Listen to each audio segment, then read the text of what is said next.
கேள்வி எண் 1. உலக அரங்கான ஐநா அவையில் தமிழ்நாட்டின் செவ்வியல் இசையை பாடியவர் யார்? எம்.எஸ். சுப்புலட்சுமி. கேள்வி எண் 2. காற்றினிலே வரும் கீதமாய் என்ற பாடலை பாடியவர் யார்? எம்.எஸ். சுப்புலட்சுமி. கேள்வி எண் 3. பிருந்தாவனத்தில் கண்ணன் என்ற பாடலை பாடியவர் யார்? எம்.எஸ். சுப்புலட்சுமி.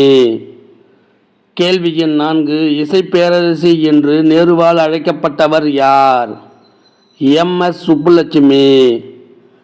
கேள்வி எண் 5. எம்.எஸ். சுப்புலட்சுமியின் முதல் குரு யார்? வீணை கலைஞரான எம்.எஸ். சுப்புலட்சுமியின் தாய். கேள்வி எண் 6. எம்.எஸ். சுப்புலட்சுமியின் முழு பெயர் என்ன? மதுரை சண்முகவடிவு சுப்புலட்சுமி. கேள்வி எண் 7. எம்.எஸ். சுப்புலட்சுமி எந்த வகுப்பு வரை படித்தவர்? 5ஆம் வகுப்பு வரை படித்தவர். கேள்வி எண் 8. முதலில் இசைத்தட்டுக்காக பாடலை பாடி பதிவு செய்தபோது எம்.எஸ். சுப்புலட்சுமியின் வயது என்ன? 10 வயது. கேள்வி எண் 9. எம்.எஸ். சுப்புலட்சுமி எந்த வயதில் சென்னை மியூசிக் அகாதமியில் கச்சேரி செய்து பாராட்டை பெற்றார்? 17 வயதில். கேள்வி எண் 10. எம்.எஸ். சுப்புலட்சுமி நடித்து மிகப்பெரிய வெற்றியை தந்த திரைப்படம் எது? மீரா திரைப்படம். கேள்வி எண் 11. ஜவஹர்லால் நேரு, சரோஜினி நாயுடு ஆகியோர் பாராட்டியதை பெருமையாக நினைத்தவர் யார்? எம்.எஸ். சுப்புலட்சுமி. கேள்வி எண் 12. காந்தியடிகளை எம்.எஸ். சுப்புலட்சுமி சந்தித்த இடம் எது? டெல்லி. கேள்வி எண் 13. காந்தியடிகளை சந்தித்த பொழுது எம்.எஸ். சுப்புலட்சுமி பாடிய பாடல் எது? ரகுபதி ராகவ ராஜாராம். கேள்வி எண் 14. மீரா எழுதிய எந்த பாடலை காந்தியடிகள் சுப்புலட்சுமியிடம் பாடச் சொன்னார்? ஹரி தும் அரே. கேள்வி எண் 15. எம்.எஸ். சுப்புலட்சுமி பாடிய ஹரி தும் அரே என்ற பாடலை சென்னை வானொலி எந்த நாளில் ஒளிபரப்பியது? 1947 அக்டோபர் 2. கேள்வி எண் 16. எம்.எஸ். சுப்புலட்சுமிக்கு தாமரை அணி விருது எந்த ஆண்டு வழங்கப்பட்டது? 1954. கேள்வி எண் 17. தாமரை அணி விருதை எம்.எஸ். சுப்புலட்சுமி பெற்ற பொழுது அவரை தொட்டு பாராட்டியவர் யார்? Helen Keller. கேள்வி எண் 18. எம்.எஸ். சுப்புலட்சுமி எந்த ஆண்டு இங்கிலாந்தில் பாடினார்? 1963ஆம் ஆண்டு பாடினார். கேள்வி எண் 19. எம்.எஸ். சுப்புலட்சுமி எந்த ஆண்டு ஐநா அவையில் பாடினார்? 1966ஆம் ஆண்டு பாடினார். கேள்வி எண் 20. எம்.எஸ். சுப்புலட்சுமிக்கு எந்த ஆண்டு மகசேசே விருது வழங்கப்பட்டது? 1974ஆம் ஆண்டு வழங்கப்பட்டது. கேள்வி எண் 21. உலக அளவில் மகசேசே விருதை பெற்ற முதல் இசைக்கலைஞர் யார்? எம்.எஸ். சுப்புலட்சுமி. கேள்வி எண் 22. மகசேசே விருது என் இசைக்கு கிடைத்த மகுடம் என்று மகிழ்ந்தவர் யார்? எம்.எஸ். சுப்புலட்சுமி.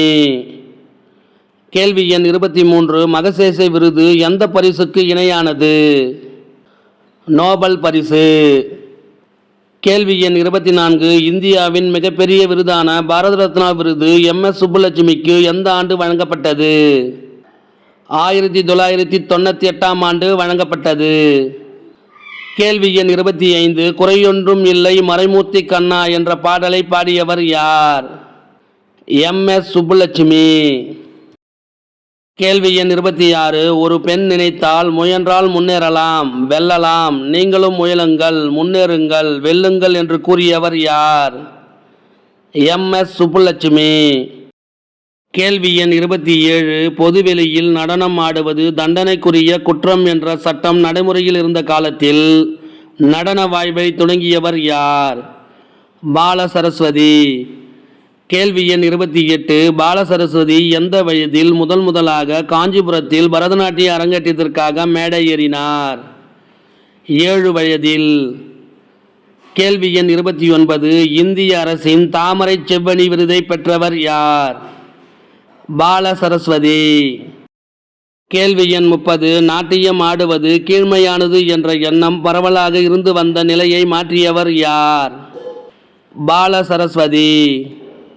கேள்வி எண் 31. சென்னையில் உள்ள சங்கீத சமாஜம் என்னும் அரங்கில் யாருடைய நடன நிகழ்ச்சியை பார்த்த பிறகு மரபுசார் நாட்டியத்தை பலரும் தீவிரமாக வரவேற்றனர்? பால சரஸ்வதி. கேள்வி எண் 32. பால சரஸ்வதி தன்னுடைய 15வது வயதில் சென்னையில் உள்ள எந்த அரங்கில் நாட்டிய நிகழ்ச்சியை நடத்தினார்? சங்கீத சமாஜம். கேள்வி எண் 33. சென்னையில் நடந்த பால சரஸ்வதியின் நாட்டிய கச்சேரியை மிகவும் பாராட்டியவர் யார்? பண்டித் ரவிசங்கர். கேள்வி எண் 34. கொல்கத்தா மற்றும் காசியில் நடந்த அனைத்து இந்திய இசை மாநாட்டில் ஜனகணமன பாடலுக்கு மெய்ப்பாடுகளோடு நடனமாடியவர் யார்? பால சரஸ்வதி. கேள்வி எண் 35. சென்னையில் நடந்த இந்திய தேசிய காங்கிரஸ் கண்காட்சியில் ஜனகணமன பாடலுக்கு நடனமாடியவர் யார்? பால சரஸ்வதி. கேள்வி எண் 36. கிழக்கு மேற்கு சந்திப்பு நிகழ்வு எங்கு நடைபெற்றது? டோக்கியோ. கேள்வி எண் 37. கிழக்கு மேற்கு சந்திப்பு நிகழ்வில் இந்தியாவின் சார்பாக நடனம் ஆடியவர் யார்? பால சரஸ்வதி. கேள்வி எண் 38. பரதநாட்டிய கலையை முறையாக அணுகினால் ஆன்மீக பட்டறிவை நடனத்தால் வழங்க முடியும். இதை நானும் உணர்ந்து உலகிற்கு உணர்த்தியுள்ளேன் என்று கூறியவர் யார்? பால சரஸ்வதி. கேள்வி எண் 39. தமிழகத்தின் பெருமைக்குரிய கலைகளில் ஒன்றாக செவ்வியல் நடனம் திகழ காரணமானவர் யார்? பால சரஸ்வதி. கேள்வி எண் 40. தமிழில் இலக்கியங்கள் எழுதிய பெண்களில் முதலில் களத்திற்கு சென்று மக்களிடம் செய்திகளை திரட்டி கதைகளை எழுதியவர் யார்? ராஜம் கிருஷ்ணன். கேள்வி எண் 41. தமிழில் சாகித்ய அகாதமி விருது பெற்ற முதல் பெண் எழுத்தாளர் யார்? ராஜம் கிருஷ்ணன். கேள்வி எண் 42. 1973ஆம் ஆண்டு சாகித்ய அகாதமி விருது பெற்ற புதினம் எது? வேருக்கு நீர். கேள்வி எண் 43. வேருக்கு நீர் என்ற புதினத்தின் ஆசிரியர் யார்? ராஜம் கிருஷ்ணன். கேள்வி எண் 44. அமைப்பு சாரா வேளாண் தொழிலாளர்களின் சுரண்டப்படும் உழைப்பு பற்றிய புதினம் எது? வேருக்கு நீர்.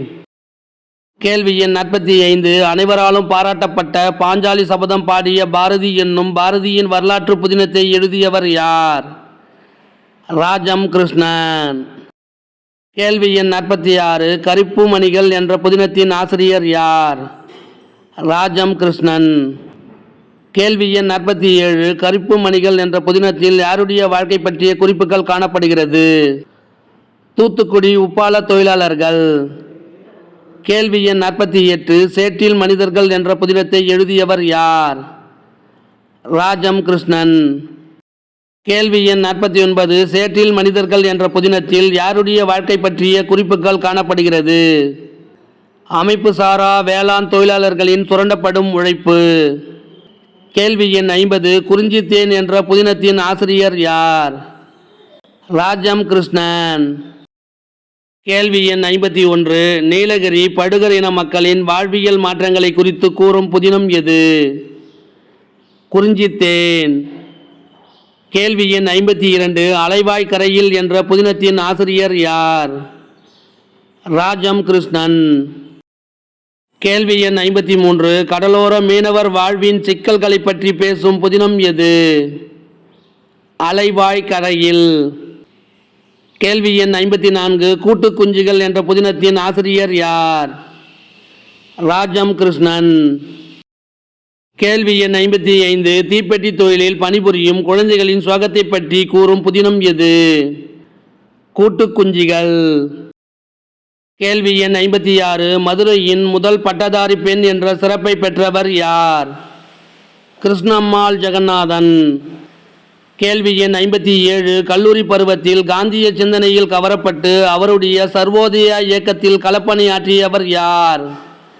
கிருஷ்ணம்மாள் ஜெகநாதன். கேள்வி எண் 58. தன் கணவருடன் இணைந்து பூமிதான இயக்கத்தில் பங்கெடுத்தவர் யார்? கிருஷ்ணம்மாள் ஜெகநாதன். கேள்வி எண் 59. உழுபவருக்கே நில உரிமை இயக்கம் என்ற அமைப்பை தொடங்கியவர் யார்? கிருஷ்ணாமால் ஜெகநாதன். கேள்வி எண் 60. LAFTI என்ற இயக்கத்தை தொடங்கியவர் யார்? கிருஷ்ணாமால் ஜெகநாதன். கேள்வி எண் 61. ஸ்வீடன் அரசின் வாழ்வுரிமை விருதை பெற்றவர் யார்? கிருஷ்ணாமால் ஜெகநாதன். கேள்வி எண் 62. சுவிட்சர்லாந்து அரசின் காந்தி அமைதி விருதை பெற்றவர் யார்? கிருஷ்ணாமால் ஜெகநாதன். கேள்வி எண் 63. இந்திய அரசின் தாமரை திரு விருதை பெற்றவர் யார்? கிருஷ்ணாமால் ஜெகநாதன். கேள்வி எண் 64. வேளாண்மை இல்லாத காலத்திலும் உழவருக்கு வேறு பணிகள் மூலம் வருமானம் வர கிருஷ்ணாமால் ஜெகநாதன் துவங்கிய இயக்கம் எது? உழுபவருக்கே நில உரிமை இயக்கம்.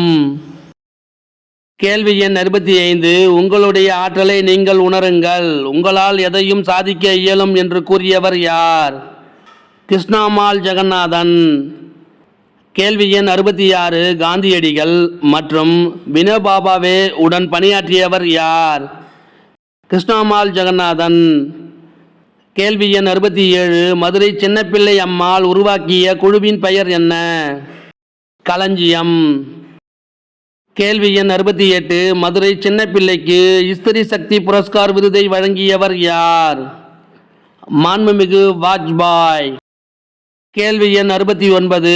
மாண்புமிகு இந்திய பிரதமர் வாஜ்பாய் அவர்கள் யாருடைய காலில் விழுந்து ஆசி பெற்றார்? மதுரை சின்னப்பிள்ளை. கேள்வி எண் 70. தமிழக அரசின் அவ்வை விருதை பெற்றவர் யார்? மதுரை சின்னப்பிள்ளை. கேள்வி எண் 71. தூர்தர்ஷனின் பொதிகை விருதை பெற்றவர் யார்?